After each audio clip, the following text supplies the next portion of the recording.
Salamat po, Panginoon, sa pagkakataong ito ng iyong mga salita'y aming muling mapagbubulayan. Tulungan mo po ang bawat makikinig, mabuksan ang kanilang mga puso at iyong salita ay kanilang tanggaping may kapakumbabaan. Pagpalain mo po ang bawat isa sa pangalan ni Jesus. Amen. Isang napapanahong katanungan ang itinanong sa mga apostol, kay Apostol Pablo, ng bantay bilangguan sa Pilipos sa mga gawa 16:30-31. Sabi po, at sila'y inilabas at sinabi, mga Ginoo, ano ang kailangan kong gawin upang maligtas?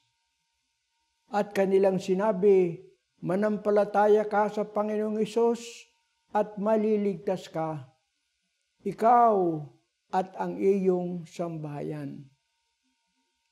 Ito pong kaligtasan ay kailangan ng tao upang siya ay humanda sa kanyang pagharap sa Diyos. Hindi sapagkat ngayon mapanganib, ang buhay natin ay hindi natin matiyak, kundi talagang ang buhay ng tao ay palaging kasama ang pagkakataon upang siya ay tawagin ng Panginoon. Sabi nga po sa Amos 4:12, kaya't ganito ang gagawin ko sa iyo, O Israel, at yamang aking gagawin ito sa iyo, humanda kang salubungin mo ang iyong Diyos, O Israel. Ito po ay tungkol sa bayan ng Diyos. Subalit ang mensahe pong ito ay para sa lahat ng tao. Sapagkat hindi po natin tiyak kung kailan tatawagin tayo ng Panginoon. At pag tawagin po tayo ng Panginoon,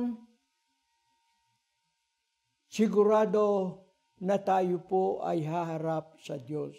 Hindi po natin maiwasan, hindi natin matataguan ang Panginoon. Sapagkat sa oras po ng pagtawag o sa salitang tiyak ay ang kamatayan, lahat po ay tayo ay haharap sa Panginoon. Ganyan po ang tao. Hindi maiwasan ng tao ang pagharap niya sa Diyos. Sabi nga sa Ecclesiastes 12:7, at ang alabok ay mauwi sa lupa, gaya ng una, at ang diwa ay babalik sa Diyos na nagbigay sa kanya. Sa tanggapin natin o hindi, lahat tayo ay may espiritu. Ito po ang diwa. Ang pagkasabi nito sa English ay ganito. And then the dust will return to earth, and the spirit will return to God who gave it. Ang lahat ng espiritu ng tao ay mula sa Diyos. Kaya siya ay may buhay ay dahil sa espiritu. At ang espiritu ay bigay ng Diyos. Hindi po natin alam na ang espiritu po ay hindi namamatay. Ibig sabihin, nagbabago lang ang kanyang kinaroroonan ng kanyang existence. Halimbawa, kung tayo ngayon nasa ibaba, ang ating espiritu ay nasa ibaba. Pero pag tayo po ay tawagin na, gaya ng sabi sa Ecclesiastes 12:7, ang alabok ay babalik sa lupa. At ang espiritu ay babalik sa Diyos na nagbigay sa kanya. Ang espiritu po pala ng tao hindi namamatay. Sa oras ng tinatawag nating kamatayan, yan po pala ang paghihiwalay ng alabok sa espiritu. Ang alabok, yan ay namamatay. Temporal po yan, yung ating katawan. Kaya sa oras ng kamatayan, ang alabok ay mawawala ng buhay. Dahil ang buhay ng alabok o katawan ay ang espiritu, ang diwa. Pag naghiwalay ito sa katawan ng tao, ang katawan, alabok ito, mawawalan ng buhay. Babalik siya sa lupa. Pero may bahagi ang tao na hindi namamatay. Ito po ang kanyang diwa o ang kanyang espiritu. Unang Tesalonica 5:23, ang kabuuan ng tao, ng pagkatao ng tao. Tingnan po ninyo. At pakabanalin kayong lubos ng Diyos din ng kapayapaan. At ang inyong espiritu at kaluluwa at katawan ay ingatang buo na walang kapintasan sa pagparito ng ating Panginoong Hesukristo. Yan po ang kabuuan ng pagkatao ng tao. May tatlong bahagi po pala ito. Ang kanyang espiritu, yan po ang buhay. Ang kanyang kaluluwa, yan ang kapahayagan ng buhay. Halimbawa, ang buhay po hindi natin makita Malibang makita natin yung tao na may pag-ibig, may pagkaunawa, may pagkakilala, may kapasyahan. Nakikita natin, naroon ang kanyang katangian. Ang katangian ng espiritu ay nasa kaluluwa. Kung tawagin po natin ay, ito ang personality ng tao. Ang personality ng tao nasa kanyang kaluluwa. Nariyan po ang pag-ibig, ang puot, ang galit, ang katuwaan, ang pananampalataya, yan po ay nasa kaluluwa. Sa makatwid, yung espiritu, yun ang buhay, yun ang nagpapagalaw, nagbibigay ng buhay, ng kapangyarihan. Pero, pag wala ang kaluluwa, ang espiritu ay hindi mo makita, imperceptible. Hindi perceptible ang espiritu. Mayroon malibang yung siya tawag nilang third eye. Sa espiritu ng tao, hindi po talaga makikilala yan ang espiritu. Kaya ang espiritu ay invisible. It only becomes visible when it manifests itself through the soul. In the soul, nariyan po ang love, ang hate, ang faith, ang kagandahang loob naroon po sa kaluluwa. Kaya espiritu, kaluluwa, at ang katawan, ang pinaka-visible na bahagi ng tao sa makatwid ay ang kanyang katawan. Sa oras ng kamatayan, ang kanyang katawan babalik sa kanyang pinanggalingan. Saan galing ang katawan? Sa lupa. Sabi nga po sa Genesis, from dust thou art, to dust you will return. Kaya ang tao po ay nagmula sa alabok. Kaya po ang unang tao ay tinawag na Adam. Sapagkat sa Hebreo, ang alikabok ay Adama. Dust or clay, Adama. Kaya ang tao na galing sa dust ay tinawag na Adam. Forever reminder that man is from the dust. But there is something more than dust. He has a spirit. The spirit is the life. It comes from God. And the spirit, when it reacts with the body, the soul is produced. That's why ang sabi po sa Genesis 2:7 ay ganito. At nilalang ng Panginoong Diyos ang tao sa alabok ng lupa, Adama. At hinangihan siya ang kanyang mga butas ng ilong ng hininga ng buhay. Yun po ang spirit. at ang tao ay naging kaluluwang may buhay. Sa makatuwid, ang union ng espiritu at alabok, ang alabok na bubuhay, nagkakaroon ng katangian ng personalidad. Yan ang personalidad ng tao. Yun ang kanyang kaluluwa.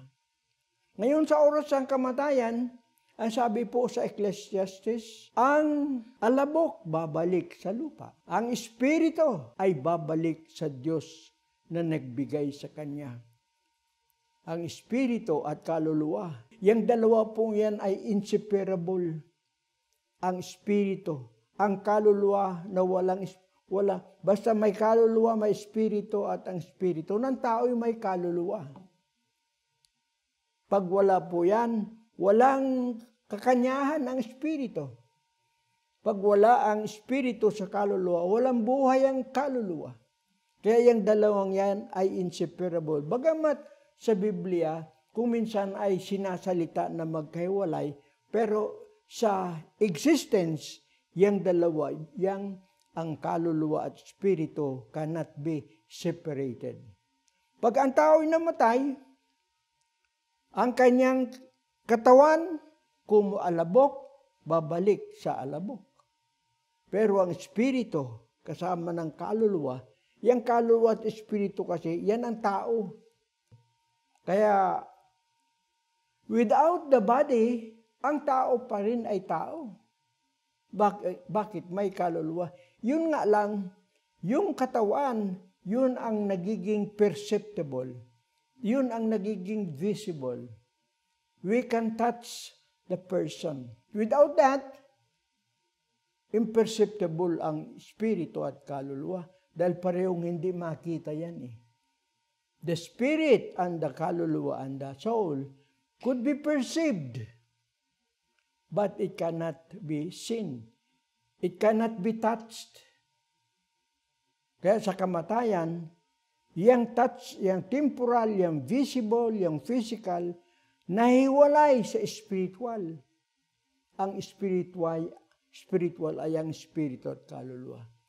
At kapag siya ay mahiwalay ng ganon, babalik siya sa Diyos. Kaya ang pabala sa atin, ang bilin sa atin, sa Amos 4:12, humanda ka. Hindi mo maiwasan ang hindi bumalik sa Diyos. Hindi mo matataguan ng Diyos kahit saan ka pumunta.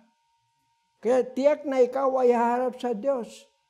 Kaya ang bilin sa Israel at bilin sa lahat sa atin, humanda tayong humarap sa Diyos. Bawat isa sa atin, we will not face God as a gang, as a family. We will face God, stand before Him as a person. Roma 14:12. Ang sabi po ay ganito. Kaya nga, ang bawat isa sa atin ay magbibigay sulit sa Diyos ng kanyang sarili. Kaya may isang araw na tayo ay haharap sa Diyos. Doon tayo hahatulan. Either ang hatol ay buhay na walang hanggan o walang hanggang kaparusahan. Yan po. Kaya kung tawagin pa ito, ikalawang buhay. Life after death. Yan po ay medyo matalinghaga yang could there be life after death? Patay na nga, may buhay pa. Sa Biblia po ay may buhay na ikalawa. Sabi sa Ecclesiastes 12:13 at 14 ay ganito. Ito ang wakas ng bagay. Lahat ay narinig. Ikaw ay matakot sa Diyos. Sundin mo ang kanyang mga utos. Sapagkat ito ang buong katungkulan ng tao. Sapagkat dadalhin ng Diyos ang bawat gawa sa kahatulan. Pati ng bawat kubling bagay, maging ito'y mabuti o maging ito'y masama. Kaya bawat isa po sa atin, magbibigay sulit. Kapag ang ating mga gawa ay maganda, may gantimpala. Kung masama, may kaparusahan. Para maunawaan natin kung paanong ang Diyos makakahatol sa ating mga gawa. Sa Apokalipsis 20, sa talata na 12, ay ganito ang sabi. At nakita ko ang mga patay, malalaki at maliliit, na nakatayo sa harapan ng luklukan, at nakabuksan ang mga aklat, at nabuksan ng ibang aklat, na siyang aklat ng buhay, at ang mga patay ay hinatulan ayon sa mga bagay na nasusulat sa mga aklat, ayon sa kanilang mga gawa. Sa makatwid, mga kapatid, lahat ng ating gawa, ito pong talaga bang may aklat sa langit? Ito po ay upang maunawaan natin, dahil naunawaan natin na ang mga bagay para huwag makalimutan, isulat. Ang Diyos hindi kailangan ng sulat para maalaala ang lahat ng bagay. Kaya may mga aklat. At ang tao ay hahatulan ayon sa mga bagay na nakasulat doon, ayon sa kanyang mga gawa. Sa makatwid, mahalaga na bago tayo tumayo sa harapan ng Diyos, tayo ay malinis natin ang ating sarili. Mapatawad, makapagsisi tayo sa ating mga kasalanan, matanggap natin ang kaligtasan ng ating mga kaluluwa. At ang napakaganda, mga kapatid, ang kaligtasan sa ating panahon, ang panahon ng biyaya, ay handog o kaloob ng Diyos. Yan po ang ganda sa Diyos, sa pag-ibig ng Diyos. Dati, ang kaligtasan ay ayon sa mga gawa. Pero naunawaan ng Diyos ang tao, hindi niya kayang gumawa ng mabuti. Kung mayroon siyang nasang mabuti, ang masama ang nagagawa niya. Kaya dahil sa pag-ibig ng Diyos, sinugo ang Panginoong Hesus. Bagamat siya ay bugtong na anak ng Diyos, lahat ng katangian ng Diyos ay nasa Kanya. Ang kalikasan, ang nature, ang substance, pareho po sila sapagkat siya po'y anak. Ang anak ng Diyos of necessity dapat ay maging Diyos. Ganyan din ang anak ng tao of necessity dapat siya'y tao. Ang anak ng hayop of necessity ay dapat hayop. Kaya ang anak ng anghel, kinakailangan. Bakit? Like father, like son. Ang Panginoong Hesus, ang bugtong na anak ng Diyos.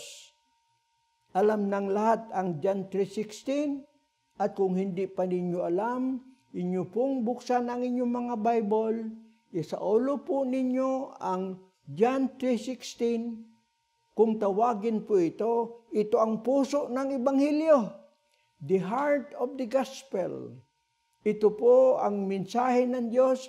Kaya si Kristo ay sinugo ng Diyos upang mamatay para sa atin dahil sa pag-ibig ng Diyos upang tayo ay mapatawad, upang ang kaligtasan ay maging kaloob. Bakit kaloob? Sapagkat mayroon nang nagdusa, mayroon nang nagbayad. Ganyan ang kaloob. A gift before it could be given as free. Someone must have paid for it. Ang kaligtasan ay libre, biyaya ng Diyos. Unlike a gift, somebody must have paid for it. And someone indeed, the Lord Jesus Christ Himself, the only begotten Son of God, have given His life as a ransom for us all. Sapagkat ang batas ng Diyos, Roma 6:23, ang batas ng Diyos ang kasalanan ay dapat bayaran. At ang kabayaran sa kasalanan ay kamatayan. At sapagkat lahat ay nagkasala, lahat tayo ay mapaparusahan. Pero yun nga po ang dakilang pag-ibig ng Diyos. Gayon na lamang ang pag-ibig niya sa atin. Ibinigay niya ang kanyang bugtong na anak upang siyang maghirap, siyang magdusa, and ultimately mamatay para tayo ay mapatawad ng Panginoon. Kaya ang sagot o ang tanong ng Philippian jailer sa tanong na ano ang gagawin ko upang ako'y maligtas? Ang sagot ni Apostol Pablo, manampalataya ka, paniwalaan mo na ang bugtong na anak ng Diyos na si Kristo, bagamat siya sa lahat ng anyo siya ay Diyos, sapagkat siya ay bugtong na anak ng Diyos, nagkatawang tao siya. Ano ang layunin? Upang mamatay para sa atin. At ang sino mang maniniwala diyan at magsisisi sa kanya mga kasalanan, ang pangako ng Diyos, patatawarin siya, masaganang kapatawaran, buhay na walang hanggan ang mapa sa kanya. Kaya mga kapatid, bago sa araw na tayo ay humarap sa Diyos, sana ay magawa natin natanggapin si Kristo na ating tagapagligtas. Ngayon, kaibigan, kung napapakinggan mo ang boses na ito ay panawagan ng Diyos sa iyo. Mahal ka ng Diyos. Ibig kanyang makasama sa buhay na walang hanggan. Kaya sa mga sandaling ito, makita mo ang prospect. We cannot escape God. We cannot run away. We cannot hide ourselves from God. Ultimately, by the power of God, we will be brought personally in the presence of God. Sapagkat ito ay inevitable, inescapable. Mga kapatid, ang mabuti pa, harapin natin. Tayo ay makasalanan, magsisi tayo sa ating mga kasalanan. Magpasya kayo na maglilingkod na ako sa Panginoon. Gagawin ko na nakalulugod sa Kanya. Sapagkat hindi ko alam, anytime, maybe your time to stand before the presence of God. Before that, buksan mo ang iyong puso, pagsisihan mo ang iyong mga kasalanan, at paglingkuran mo ang Diyos. Magpakumbaba ka sa harapan ng Diyos. Tanggapin mo si Kristo na iyong tagapagligtas at pagpasyan mo na mabubuhay ka para sa Kanya upang pagharap mo sa Panginoon, makaharap ka na walang sala. Makaharap ka ng iyong mga kasalanay, kinalimutan na ng Diyos sa pamamagitan ng pagtanggap kay Kristo. Habang tayo ay nakayuko ngayon, sa iyong puso ngayon ay iyong pagpasyan, opo, tatanggapin ko po si Kristo. Siya ang bugtong na anak ng Diyos. Ako'y makasalanan. Nararapat lamang ang kaparusahan. Subalit salamat po sa iyong pag-ibig, sa iyong masaganang biyaya, sa kaloob ng kapatawaran at kaligtasan. Tinatanggap ko po si Kristo ngayon na aking tagapagligtas.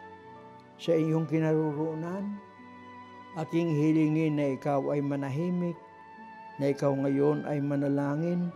Sundin ninyo ang maiksing prayer na ito, na ganito, Panginoon, salamat po sa iyong mga salita. Kinikilala ko na ako'y makasalanan. Haharap ako sa iyo isa sa mga araw na ito upang hatulan. Salamat, Panginoon, kung tatanggapin ko ang Panginoon na aking tagapagligtas. Wala nang kahatulan sa akin sapagkat ako'y pinatawad na. Ngayon, Panginoon, patawarin mo po ako sa aking mga kasalanan at tulungan mo na palaging hanapin ko sa araw-araw ang iyong banal na kalooban at isagawa. Sa maiksing salita, Panginoon, maglilingkod na ako sa iyo. Salamat po, Panginoon, pagpalain mo po ang iyong lingkod ngayon sa pangalan ni Jesus na aming Panginoon at tagapagligtas. Amen. Mobile phones can connect us to our families. Social media can connect us to our community. The internet can connect us to the world. But only the Bible can connect us to God. Grow in the knowledge of the perfect will of God through the preaching of Bishop Arturo Fariol, committed to biblical clarity and historical accuracy. Watch Bible Connection and be equipped to live according to God's principles. Only here in Life TV. Your life, your TV.